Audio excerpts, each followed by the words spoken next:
Salam, hər vaxtınız xeyir əziz və dəyərli tamaşaçılar. Hər birinizi Sağlam Səhət verilişində yenidən xoş gördük. Daha bir maraqlı və aktual mövzu ilə sizin qarşınızdayıq. Biz bugün qonağımızla alkoqol və siqaret asılılığı haqqında söhbət aparacağıq. Mövzu ilə bağlı bütün suallarımızı psixiatr professor doktor Araz Əliquliyev cavablandıracaq. Efirdə Sağlam Səhətin saatıdır və qonağımız psixiatr professor doktor Araz Əliquliyevdir. Xoş gəlibsiniz doktor. Və biz qonağımızla siqaret və alkoqol asılılığı haqqında söhbət aparacağıq. Öncə istərdim söhbətə siqaret asılılığı ilə başlayaq doktor. Çox zaman bizə də izləyicilərimiz yazırlar ki, biz deyirik ki, birinci gündən atacıq alınmır, gələn ayın birindən atacıq alınmır, Novruz bayramı keçsin atacıq alınmır. Nəyə görə alınmır doktor? Alınmamağının əsas səbəbi nədir? Yəni bir gün təyin edirlər ki, bax filan gündən başlayırıq, amma yenə də alınmır. Elədir. Yəni tütün asılılığı o da digər asılılıqlar kimi, yəni içki asılılığı, belə bir adlanan narkotik, yəni tibbdə narkotik ifadəsi yoxdur. Biz ona psixoaktiv maddələr deyirik. Yəni onların sırasında həmən psixotrop maddələrdir, uyuşturucudur, aktivləşdirəndir və narkotik maddələr. Yəni tütün asılılığı da bu asılılıqlardan bir növüdür. Sadəcə tütün asılılığı belə deyək, ağır fəsadlar, yəni belə bir yanaşma var ki, ağır sosial fəsadlar vermədiyinə görə, yəni onu belə deyək, bir qadağan formasına yox, daha çox, yəni onu təbliğ edir ki, insanın sağlamlığına ziyan vurur. Niyə alınmır? Ona görə ki, digər asılılıqlarda olduğu kimi də tütün asılılığı da insanın həzz hissinin, yəni intizar və həzz hissini tənzimləyən bir maddədir, psixoaktiv maddədir. Və insan bir müddət, yəni o tütünü istifadə etdiyi zaman, o həzz hissi olduğuna görə, rahat olduğuna görə, sakit olduğuna görə, özünü komfort duruma saldığına görə, yəni ondan belə bir sadə formada, yəni bir rahat əl çəkə bilmir. Yəni tütünü istifadə etməsə, İnsan, yəni asıllığın təzahürləri olur. Qıcıq, əsəb, gərginlik, yuxu pozuntusu, iştahın artılması ilə çəkinin artması, işgüzarlığın biraz yenməsi, həvsələsizlik, səbirsizlik, belə bir hallar məcbur edir insanı yenidən həmən tütünü istifadə etsin. Doktor, bəs o həzzə alternativ bir həzz olarsa həyatında siqaretdən vaz keçmək daha asan olarmı? Yəni o həzzi dolduracaq başqa bir həzz olarsa? Həzzi alternativ, yəni yenə də maddədən söhbət gedirsə, ya nədənsə? Yox, ümumiyyətlə, başqa bir. Yəni o belə deyək, o psixoloji, o belə deyək, tənzimlənmənin, psixoterapiya mövzusudur. İnsanın ona əvəz edən həzz yox, insanın həyatında maraqları, öz sağlamlığın qorunması məqsədləri, yəni bu yeni həzz alma hissiyatların digər, belə deyək, hadisələrdən alması, yəni yeni maraqlardan almasında, onda o asılılıqların bir alternativ kimi ola bilir bu bir tərəfdən. İkincisi, yəni o psixoloji asıllığın əlamətləri var, onun ehtiyac varsa, yəni duruma uyğun dərman müalicəsi ilə və ehtiyac varsa çox zaman psixoterapiya ilə, yəni yardım eləmək olur. Yəni tütün asıllığından əl çəkmək çox zaman, yəni belə bir 50-50 deyək. İnsanlar var ki, öz iradəsi ilə belə deyək, problemi anlayırlar, xəstələnirlər, nəsə bir problem yaranırsa, yəni onu bir köməksiz qoya bilirlər yerə. Düz bir müddət bir çətinlik çəkir. Amma bir insanlar da var ki, o tütündən əl çəkməsi üçün mütləq tibbi və psixoterapevtik yardıma ehtiyacı var. Doktor, elə insanlar var ki, deyir, mən gün ərzində siqaret çəkməsəm yaşaya bilmərəm. Bəzi adamlar var, onlar deyirlər ki, arada sırada, keyfimə düşəndə çəkirəm. Bəs nəcəb o ikinci qrup adamlarda asıllıq yaranmır? Yox, o da bir asılılıqdır. O da bir asılılıqdır. Orada insan öz iradəsini qoyur, iradəsi ilə istək arasında bir mübarizə gedir. Yəni, siqaret atmaq istəyənlərdə bir xüsusiyyət var. Yox, səhər çəkməyəcəm siqareti, 12-dən 2-dən sonra çəkəcəm siqareti. Yox, gün ərzində çəkməyəcəm, amma yemə-içmə məclisində oldum, başqa bir toyda oldum, orada çəkəcəm. Yəni, bu şuur altı istər-istəməz o siqaretə meyilli və asıllıq onun öz təzahürləridir. Sadəcə, bir çox hallarda onun ziyanını anladıqlarına görə qabaqlarına o iradəsini qoyur ki, yox, imtina eləyəcəm. İstəyir çəkməyə, əri uzanardı bəlkə də. Amma bu güclü fizik və psixik problemlər olmadığına görə iradəsi ona imkan verir ki, ertələsin. Ona biz bir çox hallarda belə bir tütün asıllığında yox, digər asılılıqlarda ona bir ertələnmiş istifadə deyilir. Bu və digər səbəblərdən insan iradəsini istifadə edərək o istifadəni ertələyir. Amma yenə bu da asıllıq sayılır. Çünki onlar deyirlər ki, biz asılı deyil ya. Mən həftədə bir dəfə çəkirəm, nə bilim ayda 3-4 dəfə çəkirəm, mən asılı deyiləm. Bilirsiniz, asılılıqlarda iki parametr var. Yəni diaqnoz qoyulanda psixi və davranış pozuntuları, yəni bu və digər maddələrin istifadəsi nəticəsində psixi və davranış pozuntuları diaqnozu qoyulur. Tütün asıllığında psixi asıllıq formalaşır, amma davranış pozuntusu o qədər özünü təzahür etmir. Yəni insanın sosial əlaqələri, iş güzarlığı, baş ağrılıqları, yəni ailədə olan məsuliyyəti, onlarda bu yəni tütün asıllığında bir ziyan vermir. Misal üçün işçidə, narkotiklərdə, dünən psixotrop maddələrdə onun sui-istifadəsi ilə bərabər insanın cəmiyyətdə maddi və mənəvi baxımından təcrid olunması, dönməsi, maraqların dəyişməsi var. Tütündə bu çox müşahidə olmadığına görə, ona görə də bax bu asılılığı da çox zaman insanlar belə deyə etiraf edə bilmir. Ümumiyyətlə asıllıqlarda etiraf bir 50-50-yədir. Yəni heç vaxt heç kim 100% özünü tam etiraf edib xəstə hesab etmir. Özünü gücsüz hiss edir yəni, o zaman. Asıllığı ola-ola da yəni bir vergül əmma qoyur. Misal üçün, xüsusən iş asıllığında ən çox problem oradadır. İnsan deyir ki, mən içirəm, amma doktor, mən içib yıxılmıram axı. Özümü apara bilirəm. Mən özümü apara bilirəm axı, mən aləmi saxlaya bilirəm axı. Yəni, bax belə bir bəhanələrlə yəni, özünə bir bəraət qazandırırlar və o aclıq hissiyatı ki var, mən ona həmişə aclıq deyirəm, yəni o daxili o həzz hissin yedizdirmək üçün, onu təmin etmək üçün bu və digər şəkildə mübarizə də getsə, yəni onu istifadə edirlər. Biz onkoloqlarla söhbət etdiyimiz zaman, xüsusən də mövzu əgər ağciyər xərçəngidirsə, onkoloqlar qeyd edirlər ki, bizə müraciət edən ağciyər xəstələrinin təxminən 80%-i hamısı tütün istifadə edən xəstələr olur. Yəni bu qədər sağlamlığımız üçün zərərlidir. Digər tərəfdən doktor, qutuların üzərinə də yazılır ki, tütün sağlamlığımız üçün ziyandır və yenə də alırlar o qutunu, oradakı yazıları gün ərzində bəlkə 10 dəfə, 50 dəfə oxuyurlar, yenə də bundan istifadə edirlər. Təbii ki, ola bilər həmin adam o qədər də öz sağlamlığının qeydinə qalmasın. Xüsusən də valideynlər çox narahat olarlar, əgər onların yeniyetmə yaxud gənc övladları varsa. Doktor, bəs xilas olmağın yolu nədir? Xüsusən də 13-14 yaşında yeni siqaretə başlayan yeniyetmədən söhbət gedirsə. Çox mürəkkəb sualdır, mürəkkəb məsələdir. Ona görə ki, insanın psixi fəaliyyətinin ümumiyyətlə çox mürəkkəb olduğuna görə tam axıra qədər də belə deyək, hələ təhlil olunmur axıra qədər. Ona görə ki, burada təsəvvür edin ki, yəni özünü qoruma instinkti, bax siz dediyiniz kimi də, yəni bu xəstəlik və s. yəni insan özünü qorumalıdır. Bir, nəslin davam olunması. İki və aclıq hissiyatı bu 3 dənə özəl instinktdir, şuuraltı. Yəni bir heyvan aləmindən gələndir. Bir də ikinci siqnal sistemi var ki, biz harada öz iradəmizi, fikir, düşüncə, məqsədlərimizi qoyuruq. O həmişə aşağıdan gələn, belə deyək, o instinktləri bir təhlil edir. Çox zaman onları bastalır edir. Bax, o həzz hissi birinci sistemə aiddir. O həzz sistemində, yəni o istifadə edirsə tütünü, o onu ləzzətə alır. Amma şuurlu biz başa düşürük ki, bax siz dediyiniz kimi bu xərçəngə gətirir. Yəni digər xəstəlikləri gətirir. Yəni burada özünü qoruma instinkti ilə, düşüncə, yəni belə deyək, o istəklə, yəni bir mübarizə başlayır. Yəni bir tərəfdən mən anlayıram ki, ağılla ürəyin savaşı gedir. Mən burada bir tərəfdən anlayıram ki, mən bundan özümə ziyan vururam, amma o ziyanı mən hələ hiss eləmirəm, ağrı yox. İnsan nə vaxt həkimə gedir? Yəni ümumiyyətlə özünün problemasını ağrı hissi. Yəni insan bədəninin təbiətinin bir belə deyək də bu canlı həyatda birinci, yəni ağrı çox gözəl bir şeydir, siqnaldır. Səndə problem var. Yaxşı ki, ağrı hissi var. Ağrı hissi var ki, səndə problem var. Sən özünlə məşğul olmalısan. Ağrı hissi olmasa, insan hərəkət etməz, həkimə də getməz. Yəni, bax, bu problemdə o tütünün sui-istifadəsində, onu da deyim, yəni bugünkü də tədqiqatlar göstərir. Çox zaman tütündən əl çəkmək üçün vapirlər və digər o elektron siqaretlərə keçirlər. Onların da tədqiqatı göstərir ki, yəni onlardakı %100 verən zərər onkologiya gətirir. Ağciyərdən tutmuş, kognitiv, yəni bilik, savad, davranış, yaddaş, diqqəti korlayan bir, zərbə vuran bir maddələrdir. Tütünün özü, biz indi tütün deyəndə gəlin, onu da mən deyim, yəni əsl tütün, keyfiyyəti tütün çox bahalıdır.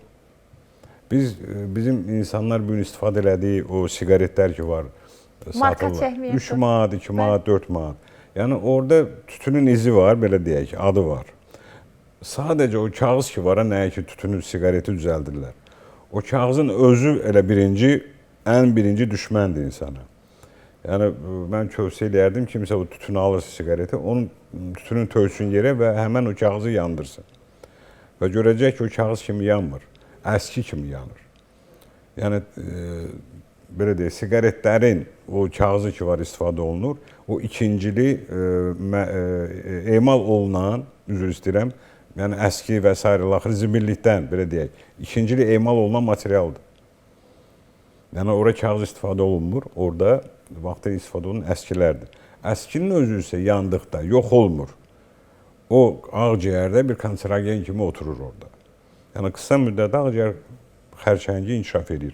Ağciyər xərçəngi də bugünkü gündə faktiki müalicəsi yoxdur. Çox aşağı... Adətən də gecikmiş mərhələdə. Həmişə gecikmiş, onun dalınca da metastaz. Ağciyərin özündə də, toxmasında ağrı reseptorları olmadığına görə insan ağrını hiss eləmir. Ondan vaxt ki, ağciyərə kənara çıxıb şey eləyəndə onda insan ağrı hiss edir, orada gec olur. Ona görə də yəni tütünün özü, yəni o vaporlərin özü də yəni bugün insanın sağlamlığı üçün çox böyük bir təhlükədir. Sadəcə bugünkü gündə insanlar yeni yetmələr, xüsusən siz dediyiniz yeni yetmələr güya valideyn qabağında özünü göstərmək üçün yox, yəni biz yaxşı uşağıq, biz tütün istifadə etmirik, vapor alırıq, tüstü də buraxırıq. Yəni adın qoyurlar qəlyan. Amma anlamırlar ki, o suni, yəni elektron... Qəlyan demiş doktor, qəlyan da asılılıq sayılırmı? Qəlyan, mən çox tütün istifadəçilərin asılılığı olan keçilər qəlyana və məcbur olurlar, elə tütün əvəzi, elə bütün günü qəlyan. Qəlyanın özü də problem orada başqa nədir? Birinci, o maddələr ki, o tam verir, o kimyəvi maddələrdir. İkinci, qəlyanın və ona bənzər olan vaporlərin əsas təsiri nədir? O sulu qəlyan deyilən həmən o buxar. Buxar ağciyərə getdikcə orada böyük bir rütubət yaradaraq onun orada oksigen dövriyyəsində, qan dövriyyəsində böyük bir problem yaradır. Yəni orada da o buxar oturduqca, böyük bir nəmişlik olduqca mikrobların, yəni digər kanserogen hüceyrələrin inkişafına böyük bir şərait yaradır. Doktor, bayaqki suala qayıtmaq istəyirəm. Deyək ki, artıq biri var kimsə 20 ildir, 30 ildir siqaret istifadə edir. Bəlkə də ona siqaretdən ayrılmaq daha çətin gələr. Amma yeni siqaretə başlayan 13-14 yaşlı gənc deməkdə yeniyetmələrin siqaret asılılığına xilas olmağı daha mı asandır? Yəni belə görünür, həqiqətənmi belədir? Düşünürsən ki, bu yeni başlayıb, yəqin ki, bu yoldan dönmək ona daha asan olar? Yəni tütün asıllığının belə deyək, kəmiyyəti yoxdur, keyfiyyəti var. Yəni insan onu başlayırsa istifadə edir, qısa bir müddətdən sonra həmin o həzz hissinin formalaşması tütünlə bağlı olur. Yəni 20 il, 30 il, yəni o belə deyək, fəsadların, ağırlaşmaların, xəstəliklərin inkişafına yol açan bir məsələdir. 14-15 yaşında yəni burada yeniyetmə psixologiyası nəzərə almaq lazımdır. Yəni çox zaman onlar bu yaşda tütünü istifadə etdikdə özlərini yəni daha böyük, yaşlı hiss eləmək üçün, hansı bir qrupa aid olduqları, yəni bir çərçivəyə aid olduqlarını, daha da çox yəni müstəqil olduqlarını, yəni onu da nəzərə almaq lazımdır ki, bu yaşda yeniyetmələr daha çox maksimalist, böyük məqsədlər qoyulur. Ya pis, ya yaxşı, ikisindən biri. Yəni orta bir normal inkişaf çətin olur. Burada böyük, sözsüz ki, böyük təsiri var, ailədə olan durum, ata istifadə edir, eləmirmi? Yəni evdə şəraitdə... O vəziyyəti daha da çətinləşdirirmi, doktor, əgər ata istifadə edirsən? Siz necə deyə bilərsiniz yeniyetməyə ki, sən siqaret sənə ziyandır, bu evə gələndə ki, atasının siqaret paçkası, belə alışqanı stolun üstündədir. Yəni, başa düşürsünüz, ya da ən yaxşı halda bu çıxıb eyvanda hardasa, yəni o həmən siqareti çəkir. Bu bir. İkincisi, yeniyetmə məhəllənin təsiri, məktəbin təsiri, ətrafda olan, bunun yaşda olan uşaqların təsiri, çox zaman o hansı təsirdə, harada ki, dalaşan, vuruşan, özünü güclü sayan, özünü böyük sayan yeniyetmələr var ki, siqaret onun bir atributudur. Başa düşürsünüz? Özünü təsdiqidir. Təsdiqidir. Yəni bunun statusunun təzahürüdür. Başa düşürsünüz? Yəni, artıq böyük kişi olub. Böyük kişi, yəni bunun əlində o siqaret də var. Yəni onun dalınca pivə var, onun dalınca energetik var. Başa düşürsünüz? Bunlar hamısı insanın davranışına başı təsir eləməyə, bunun dünya görüşünə başı təsir eləməyə, bunun maraqlarına başı təsir eləməyə və bu siqaret istifadəsi, onun dalınca yəni energetik, yəni belə deyək, elə bir qanunu çox zaman nəyə gətirir çıxarır? Həmən yeniyetmənin qabağına nəşəni çıxardırlar. Necə dur deyək, necə bunun qarşısını alaq doktor? Çıxış yolu nədir? Bu ailə daxili təlim-tərbiyə məsələsidir. Bu məktəb daxili olan təlim-tərbiyə yeniyetmənin yetişdirilməsidir, nəzarətidir. Yəni orada tədbirlərin keçirilməsidir. Yəni belə deyək, insanın yaxşı nədir, yəni o yeniyetmələri, pis nədir, yaxşı nədir, onun öyrənməsidir. Vətəndaş yetişdirilməsidir. Yəni insanın özünü sevməsi, vətənini sevməsi, ailəni sevməsini aşılamalısan ki. Doktor, baxın, bu uşaqlardan söhbət düşəndə, xüsusən də oğlan uşaqlarından bizə izləyicilərimiz yazır ki, biz oğlan uşağını necə böyüdək? Çox belə sıxırıq deyirlər, mama uşağıdır, çox buraxırıq, küçə uşağıdır. Bu ikisinin arasında bu orta yolu, orta xətti valideynlər necə etsinlər ki, sonra bu uşaq siqaret asılısı olmasın, bu uşaqda sonra nə bilim narkotik asılılığı yaranmasın. Oğlan uşaqlarını yetişdirdiyimiz zaman əsas nələrə diqqət etməliyik ki, doktor?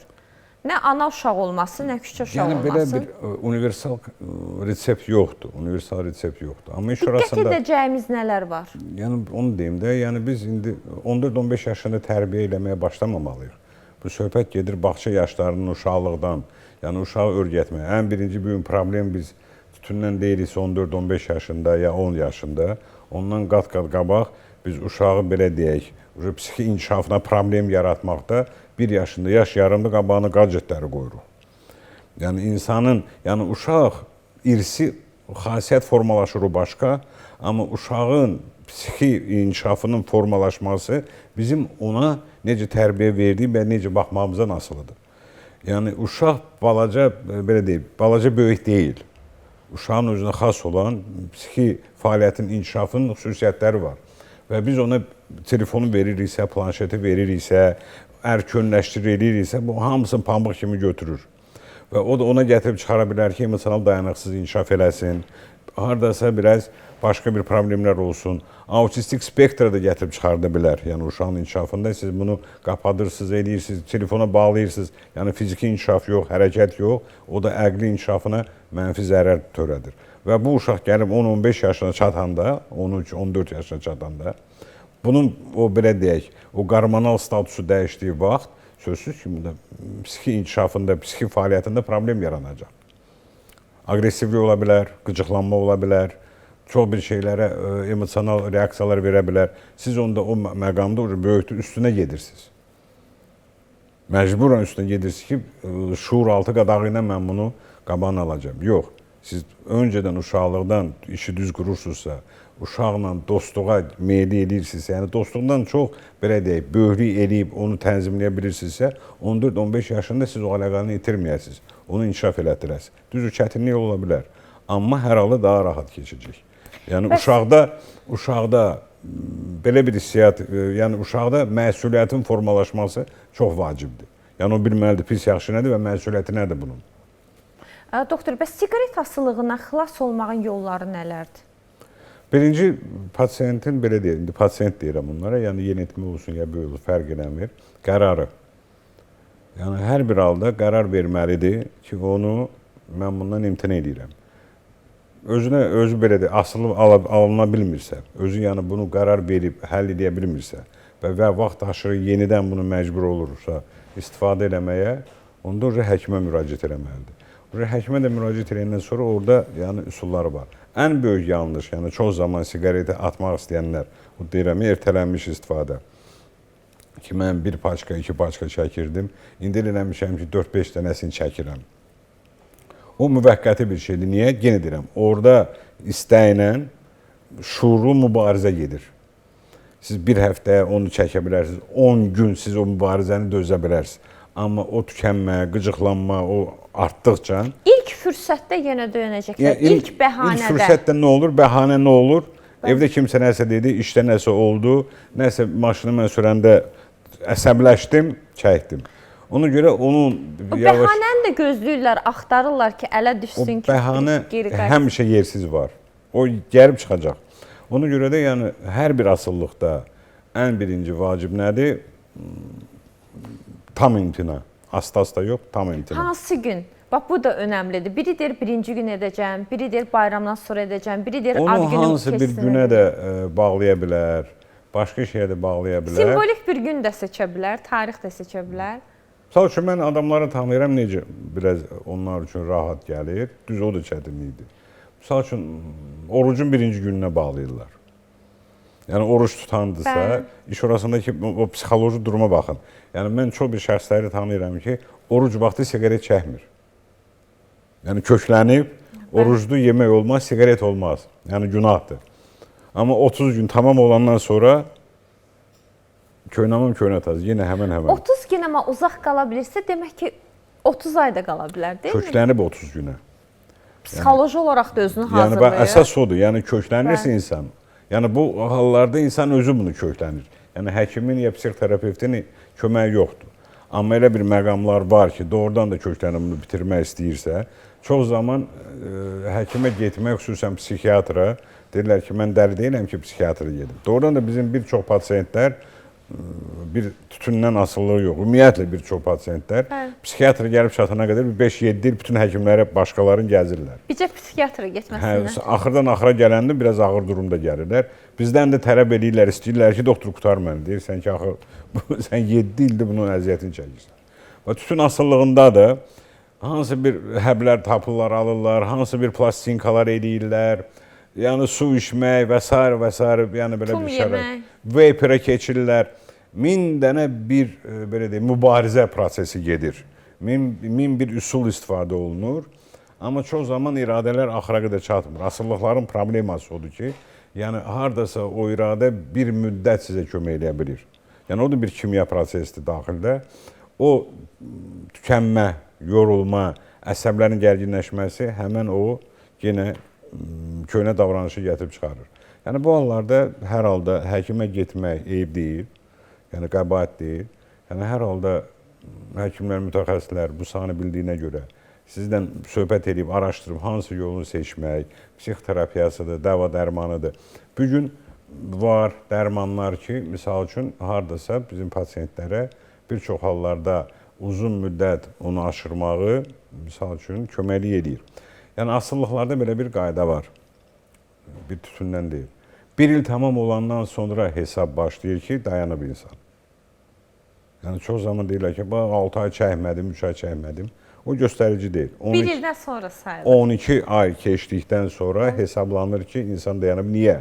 Ona görə ki, həzz hissinin verilməsi, ona məsul olan belə deyək, neyromediatorlar, hüceyrə sisteması, limbik sistem, yəni oradakı gedən proseslər, hüceyrə arası olan proseslər, yəni bunu təcrübələr də göstərir, bunu elmi araşdırmalar da göstərir ki, minimal, yəni həmən hüceyrələr arasında olan əlaqələr, neyromediatorların ifrazı və onların qəbul olunması, tənzimlənməsi azı bir 8 ay vaxt gedir. Bir izi qalır. O 8 aydan sonra yeni həzz hisslərin formalaşmasına yol açılır.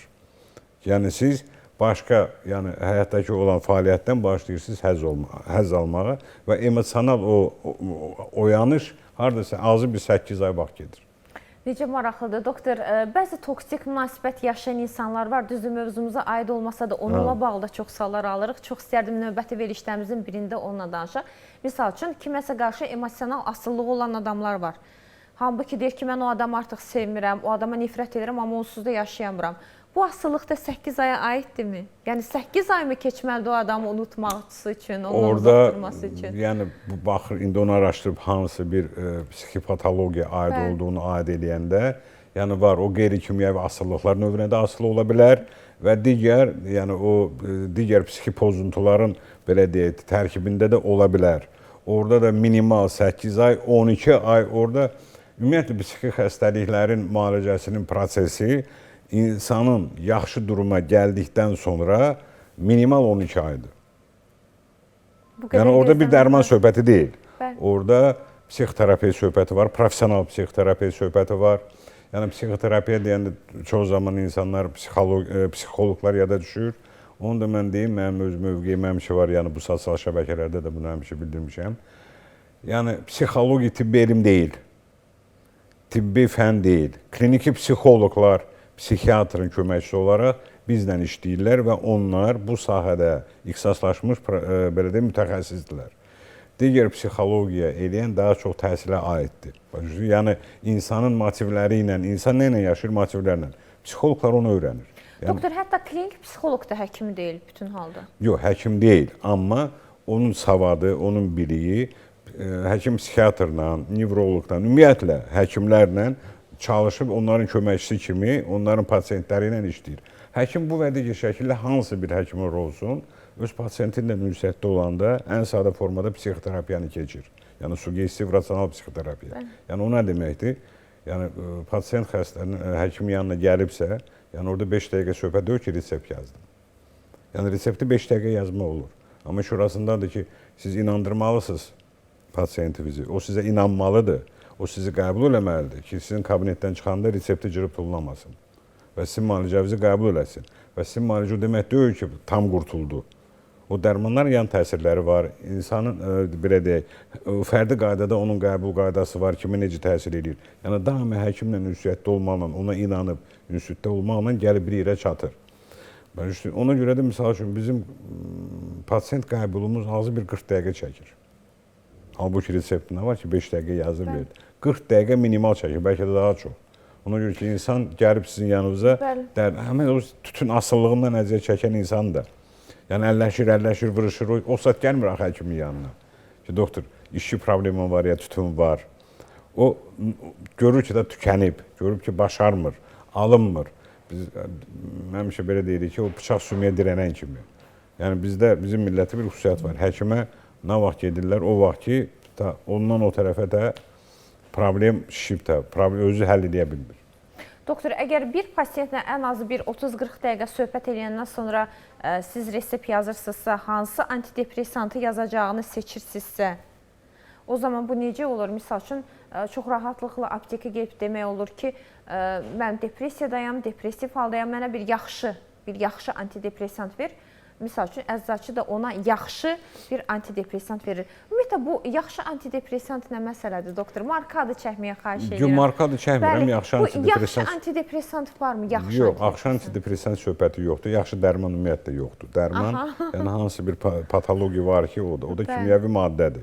Nə qədər müsbət təsir olduqca da bir yan təsiri də var. O da hamısı fərdi qaydadadır. Depressiya deyəndə insanlara sadə gəlir ki, əhval-ruhiyyə aşağısı depressiyadır. Xeyr. Depressiya bugünkü gündə son təsnifatlara görə, yəni depressiya götürəndə sırf depressiya da ola bilər, depressiya ilə təşviş pozuntusu bir yerdə ola bilər, digər psixi pozuntu strukturlarında da ola bilər. Yəni bunun depressiyanın səbəbləri hansı böyük bir stressdən sonra depressiya da ola bilər. Yəni bunu 40 dəqiqə söhbəti biz araşdırırıq. Ona görə ki, nədəndir söhbət gedir? Hansı sindromlar, simptomlar nədən sonra əmələ gəlib?